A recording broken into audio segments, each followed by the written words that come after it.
this is an iHeart podcast. Guaranteed human. With no fees or minimums on checking accounts, it's no wonder the Capital One bank guy is so passionate about banking with Capital One. If he were here, he wouldn't just tell you about no fees or minimums. He'd also talk about how most Capital One cafes are open 7 days a week to assist with your banking needs. Yep, even on weekends. It's pretty much all he talks about, in a good way. What's in your wallet? Terms apply. See CapitalOne.com/bank. Capital One, N.A., member FDIC. If you're feeling exhausted, puffy, anxious, foggy, gaining weight, or just not like yourself, you're not imagining it. Women in their 30s, 40s, and 50s are experiencing massive hormonal shifts, and no one is explaining what's actually happening. I'm Katie Whalen, co-founder of Joy. I built Joy because I lived this. The fatigue, the mood swings, the weight changes, the confusion. Your symptoms are biological, not personal. And AI-generated lab reports won't fix them. Every Joy lab includes a visit with a licensed clinician who specializes in women's hormones and connects every biomarker to how you feel. Energy, metabolism, mood, sleep, skin, weight, everything. Then, we personalize real solutions: hormone therapy, peptide therapy, supplements, and lifestyle protocols. Get started at joyandblokes.com today. This month, new customers get 50% off labs, and you can add our estrogen face cream for just $1 with clinician approval. Use promo code PODCAST at joyandblokes.com. Welcome to Stuff You Should Know from HowStuffWorks.com.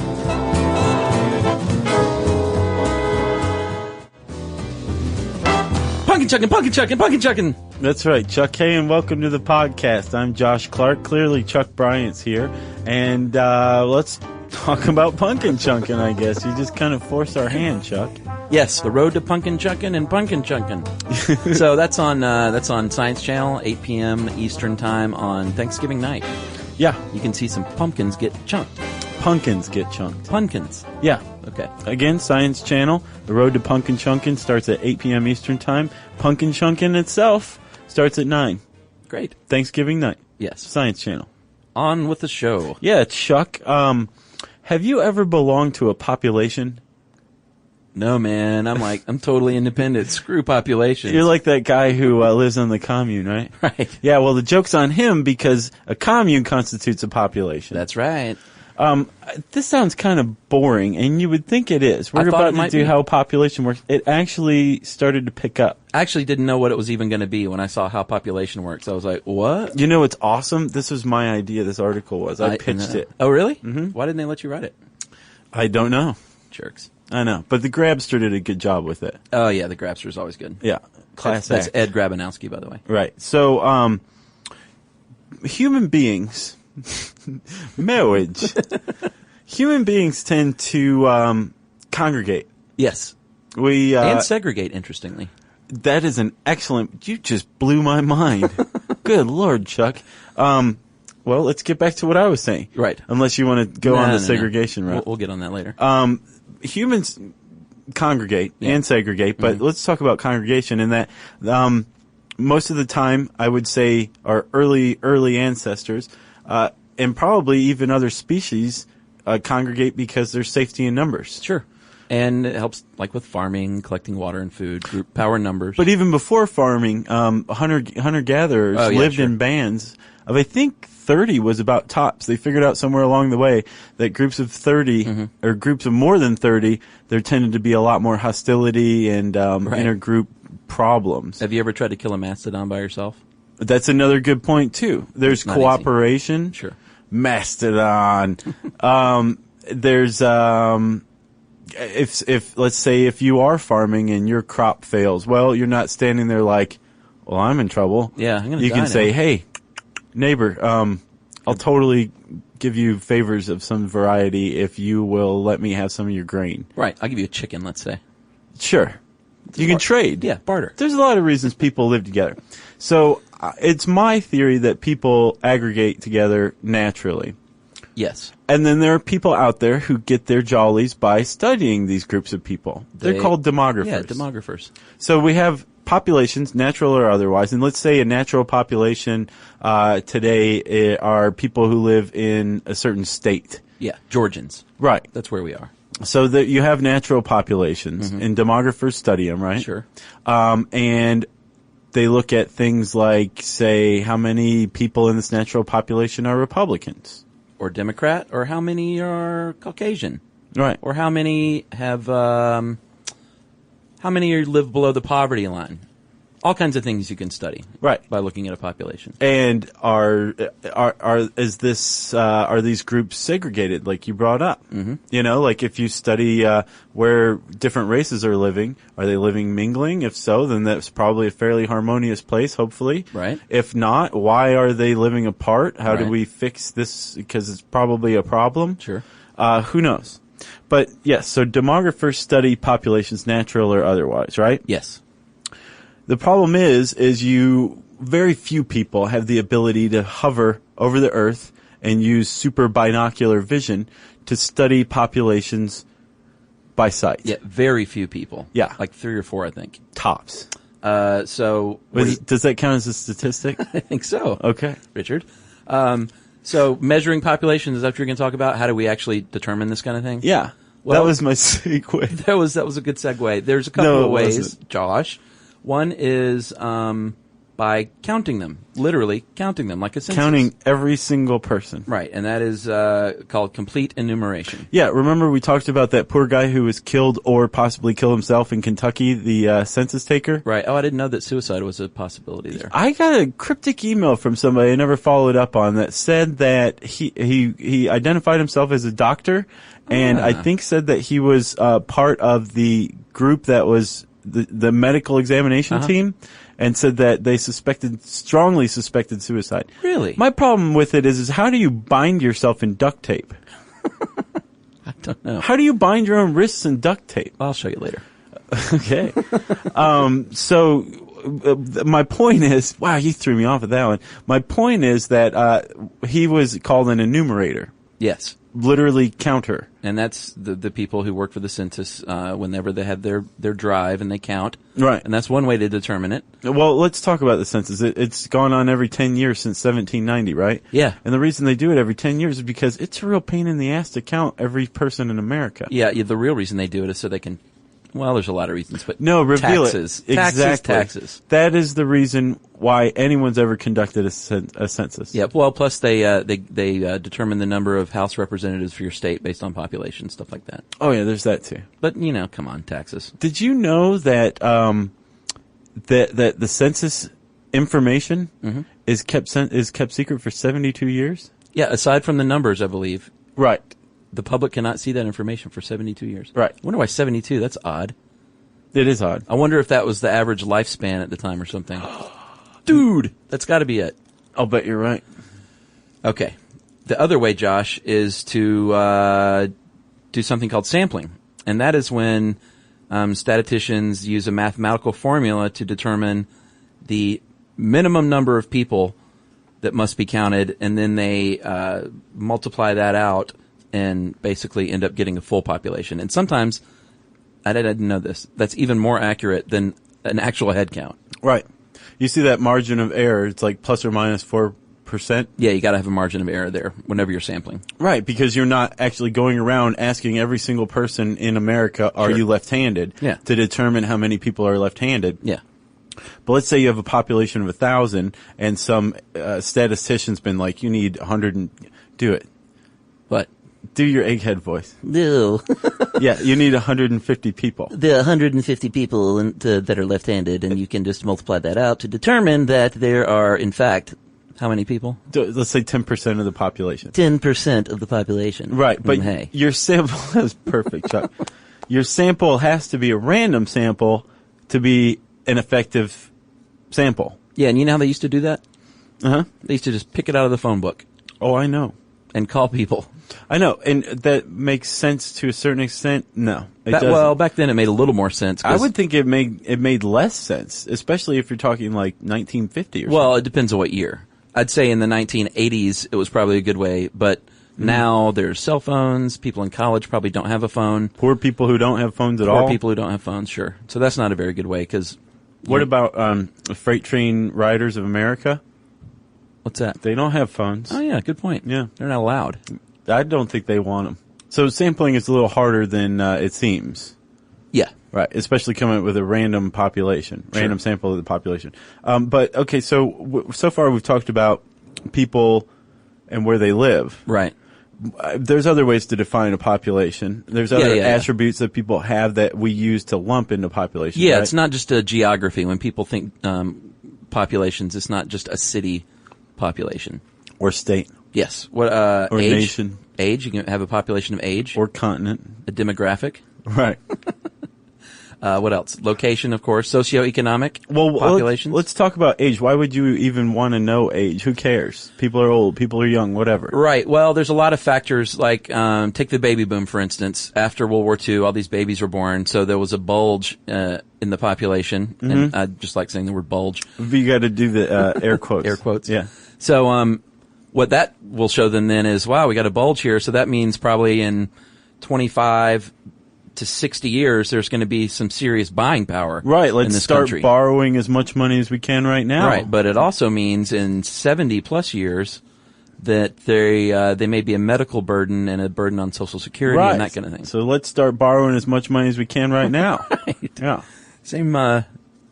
Same result there. I like that. And we'll get to bulges again in a little bit. Yes. But let's move on. Like you said, socioeconomic data, right? Yeah. Why would they want to do this, Josh? This one I find this the most interesting of all data. Okay. You can look at a bunch of people who are maybe related geographically. Right. But other than that, aren't related in any other way. Sure. And all of them suddenly have this horrible cancer, and there just so happens to be some paint manufacturer nearby.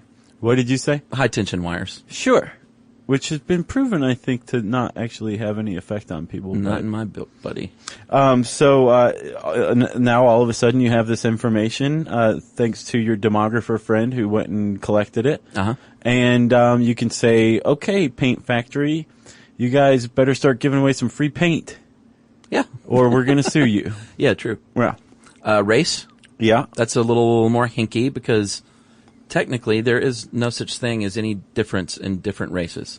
I remember watching MTV years and years and years ago, and the VJ was interviewing the Beastie Boys, and he was like, Mike D, I hear you're dating a black girl, what's it like dating somebody from a different race? Which is just an asinine question to begin with. But I remember Mike D going, there's only one race, the human race. And I was like, Mike D's right. That was wise words, Mike D. That was clearly before he was down with the Ione. Or no, that was Ad Rock. Sorry. Yeah, Ad Rock's down with the Ione. Yeah. They're divorced, though, so he's not down with her anymore. Poor Ione. So, race is a little hinky, but you can actually determine some useful things when you study populations of race because of, it's important for people to be involved in their culture. Yeah. And to hang on to that, for sure. I guess racial profiling, again, I don't know if I should say again or not, but it's such a hot-button issue. Right. That, I don't know. We need to talk about it collectively. That's my answer for everything. Everybody needs to get together and decide what we want to do, okay? Well, the other thing with race, though, is if there's a medical problem that's specific to that race, that can help out. Exactly. Sure.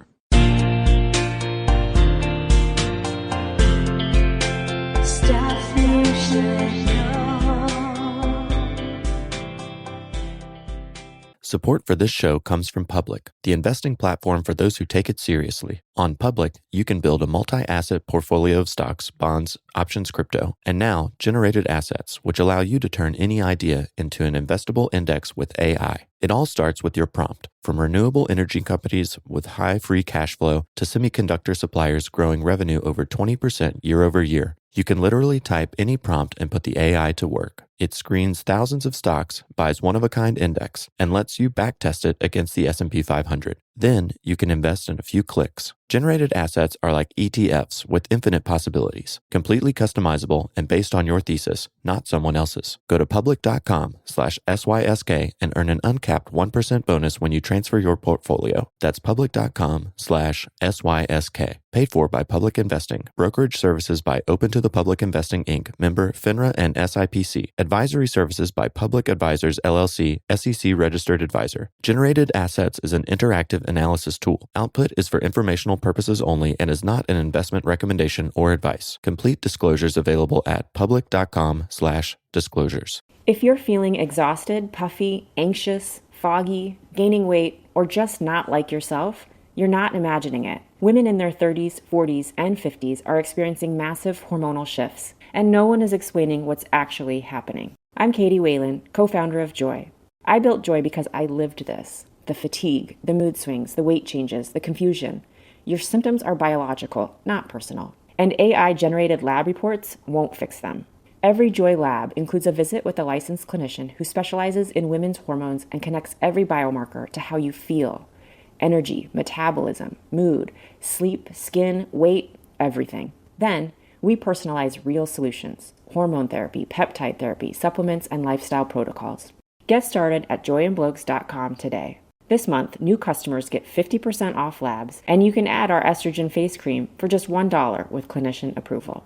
Use promo code PODCAST at joyandblokes.com. Learning stuff with Joshua and Charles.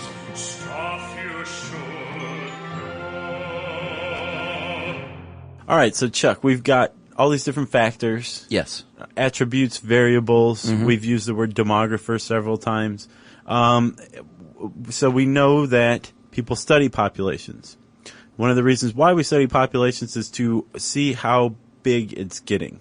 Yeah. And I got to tell you, buddy, the human population has kind of exploded on this planet in the last several thousand years. Yeah, but you know what? Reading these stats, there were a lot more people here way back when than I thought. Yeah, again, favorite book of all time, 1491. Charles C. Mann. Yes.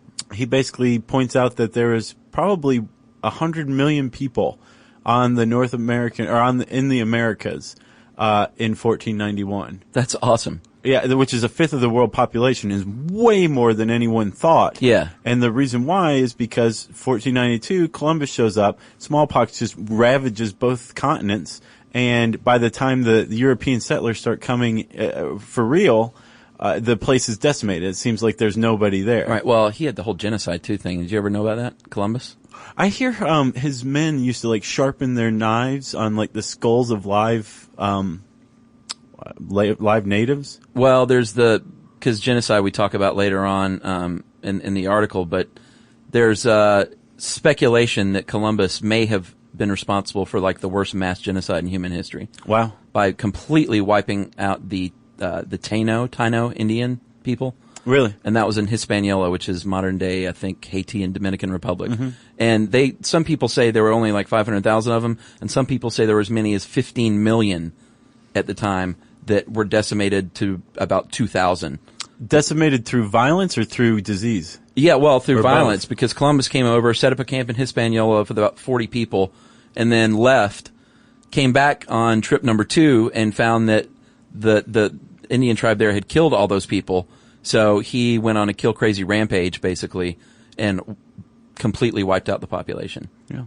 And they're saying it may have been like double the size of the Holocaust. Wow. So happy Columbus Day, everybody. Yeah, seriously. But we do mention that because genocide is a way that a population can change rapidly. Well, let's talk about population growth. Yes. All right. So I guess about 10,000 BC, they estimate that there's between 1 and 10 million humans. So we're starting to slowly grow because by 1000 BC, there's 50 million. Yeah. And then by 600 CE, we're at 200 million. See, that's a lot more than I thought Yeah. there would be at the time. Yeah. I think there was about 500 million in the mid-15th century. Crazy. So let's say there's 500 million in the mid-15th century. The 20th century, the Industrial Revolutions happen. Yeah. There's been great leaps Sure. in science and medicine. That's when populations really grow, is during those big booms. Yeah, because it lends itself to fertility, higher in fertility, and longer lifespans. Yeah. Good times breed kids. So the 20th century hits, we're at 1.5 billion people. Indeed. And then this century, the population of the world has quadrupled. Yeah. To like 6 billion. I know that it sounded like there should have been a drum roll there, but Well, I'm there impressed was. by that. Jerry might have put one in there, our producer Jerry. We'll find out later. And Josh, they're projecting, the U.S. Census Bureau projects that by the year 2050, there will be 10 billion people. Right. So the reason for this is what we call the Malthusian growth model. Yes. Malthus was a 18th century clergyman. Yeah, Thomas. He actually, I guess, inadvertently became one of the great economic theorists, and he figured out that population grows exponentially. Right. So if you have 1 million people and they have enough kids to double the population, but the next generation you have 4 million people. So in one full generation you've gone from 1 million to 4 million people. Right. Right? Yeah. That's big. It is. Especially when the planet is finite in size. Right. And we don't have the ability to go colonize other planets yet. Right. But it's not necessarily that incremental and steady because of what we talked about, which are bulges or spikes and bottlenecks, like genocide. Right, yeah. So it doesn't always grow steadily. And actually, Chuck, have you heard of the replacement rate? No. The replacement rate it's how many kids a woman has to have to have a high statistical probability of having a daughter, so that she, in essence, replaces herself. Gotcha. And right now it's 2.33 is the replacement rate worldwide. And the point of it is to trend toward zero population growth. Right. So for every woman who dies, she has a daughter that can reproduce and continue on and continue on and continue on. So you have overall as many people dying as are being born. So there's no strain. Right, right. And there's also no dearth of Well, it's people. equilibrium. Reading this reminded me of when we did our big econ audiobook. It kind of, population kind of wants to seek equilibrium, I think, like just like economics does. And it doesn't always happen organically. I should say it probably rarely happens organically. Yeah. Well, let's think about, like you said, the baby boom. Post-war success in Europe and the U.S. And Canada, I guess, led to a huge boom in the population. Yeah. Nobody went to war to grow the population. It was just an indirect effect. So all of a sudden we had a population spike that created a bulge. A bulge, if you will. Things can go the other way too, right? Which is a bottleneck, right? Yeah, and that's and God, if I say genocide one more time. We should do a podcast on genocide. I wonder if there's a drinking game where every time we say genocide, that's crazy. Genocide, drink. Yeah. Famine, disease, something called the plague, I think wiped out like half the world population at one point, or half the population of Europe. They suspect that in the 5th century, that would be CE, the plague of Justinian may have killed as many as half the world's population, 100 million people. Unbelievable. Can you imagine walking around at that time like, holy crap, the entire half the world is dead. Yeah. Just died in the last couple of years. It's crazy. Well, and the Black Death killed 20 to 30 million Europeans. Yeah. So plagues can happen. There's also, I was talking to an evolutionary geneticist, as is my way. Sure, at lunch today. Recently, and he was talking about a study he authored where they found 2 evolutionary bottlenecks. One coming out of Africa, they suggested it 50,000 years ago, and another one that happened along the Bering Land Bridge. Right. And he wasn't saying like all of a sudden a bunch of people died, but these bottlenecks turned up because big groups of people separated into smaller groups of people, which accounts for a loss of genetic diversity. Gotcha. So you have the founder's effect because, as he put it, if you go into a town and grab the first 15 people you meet, right, and say, let's go found a new town, that new town isn't going to have a representative sample of all the surnames in that town. Sure. If you do that enough times, some surnames are going to be lost because people didn't reproduce or whatever. Same thing happens with genes and genetic diversity. Wow, look at you. Good stuff. Thanks. Can I mention this place in Hong Kong? Yeah. We were talking about, we should mention population density is the number of humans per unit area, whatever unit you choose to call it. Right. And the highest ever is believed to have been a place called Kowloon Walled City in Hong Kong. And at one point, evidently, there were 50,000 people in a mega block, which is 500 by 650 feet. Yep. 50,000 people stuffed in there. Yeah, and apparently it was a lawless district, the Grabster says. Of course. Are you kidding me? Well, 50,000 people could conceivably get along. Yeah, hands across America style. Did you know that in Athens, when Widespread Panic played that free show, there was an estimated 100,000 people there, not one fight? Really? Yeah. That's because they were all on dope. The dope. I wasn't there. Were you there? Uh-huh. Yeah, I never got into them. Although I did hang out with that guy, the bass player. Day schools? Yeah, I hung out with him a couple of times, just through friends. Sure. Anyway, that park is it is now a park where the walled city used to be. Yeah, which is the opposite of the highest population density. Exactly. Yeah, ironically. It's just a park. Maybe the highest population of grass, but that's it.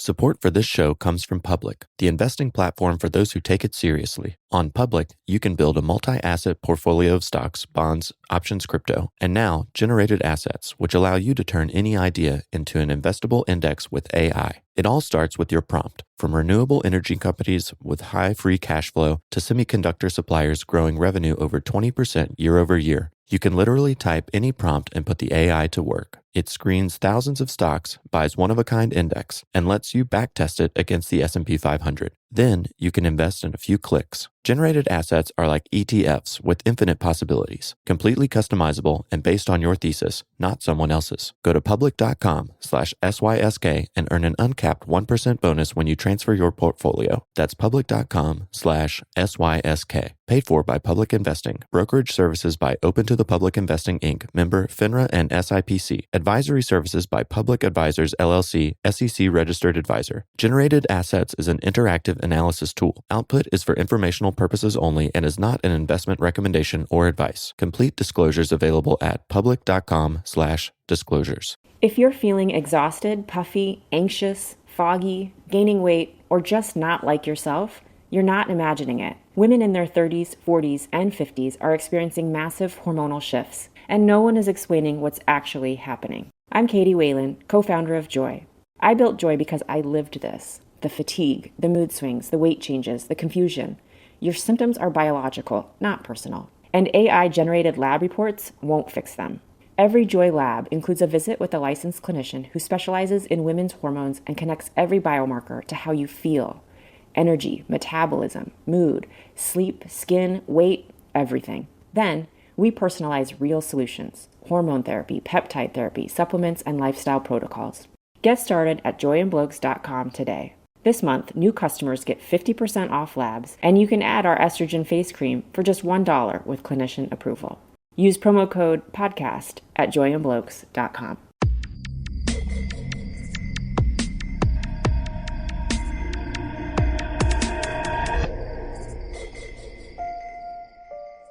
So what do we got here, Josh? We got population control is something that we've referenced before with our China one-child policy. Yeah, and we talked about why you would want to control a population. A huge group of people put a strain on resources. Sure. When resources go away, you have resource conflicts, like in Darfur.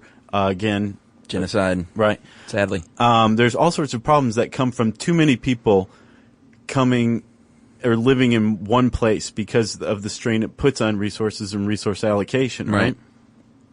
And yeah, you can control the population, e.g., state-mandated reproduction. Right. I.e. China. Right. And that actually works, as China shows, although much to the detriment of some people. Thank you, Chuck, for that look. And not everyone thinks, some people think we should add more people, though. Well, yeah, there's like Japan. In other countries, there's a problem of population decline. So we talked about the strain people put on an area. That's carrying capacity, which we've talked about before. And that's also from Malthus. Right. That eventually human population is going to outstrip advances in technology or our resources, and we're screwed. Right. On the other side is shrinking, population shrinking. And what's the problem with that?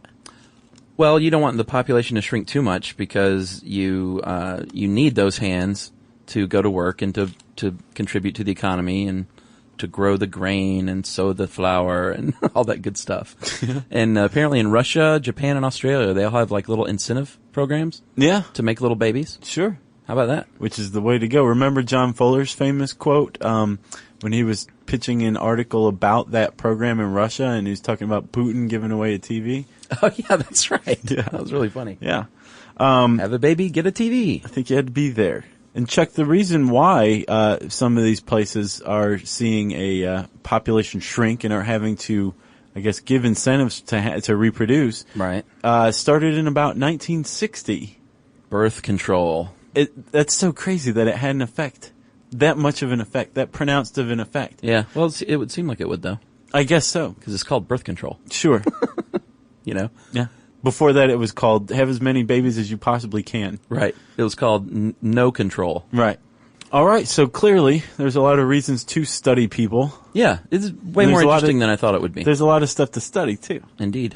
You can find out whether or not we're going to kill the planet, or whether people need to stop using contraceptives, or whether what your chances are of Putin giving you a free TV. Right. It's all in there. It's all demographers know everything. All there for the taking. So when your friendly enumerator comes knocking on your door, don't chase them off your land with your dog or a gun. Right.